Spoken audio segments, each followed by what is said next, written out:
சிவபெருமான் தன்னுடைய நடமாட்டத்தை நமக்கு உணர்த்துவதற்காக சில அறிகுறிகளை நமக்கு தென்படுத்துவார். அப்படி ஒருவேளை நம் வீட்டுல அந்த ஈசனுடைய நடமாட்டம் இருந்துச்சு அப்படின்னா சிவபெருமானாகவே நமக்கு உணர்த்தக்கூடிய மிக முக்கியமான 5 அறிகுறிகளை பற்றி தான் இன்னைக்கு நாம இந்த பதிவின் மூலமா தெரிஞ்சுக்க போறோம்.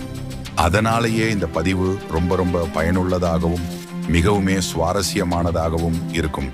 அதனால நிச்சயமாக சிவபக்தர்கள் அனைவரும் இந்த பதிவை ஸ்கிப் பண்ணாம கடைசி வரைக்கும் முழுமையாக பாருங்க.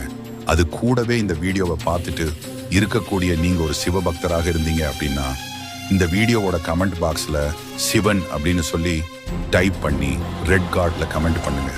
பார்க்கலாம் எத்தனை சிவபக்தர்கள் நம்மளோட சேனலை பார்க்குறீங்க அப்படின்னு சொல்லி. அதே சமயத்தில் சிவபெருமானை உங்களுக்கு ரொம்பவுமே பிடிக்கும் அப்படின்னு சொன்னா ஓம் நம சிவாய அப்படின்னு சொல்லியும் கமெண்ட் பண்ணுங்க.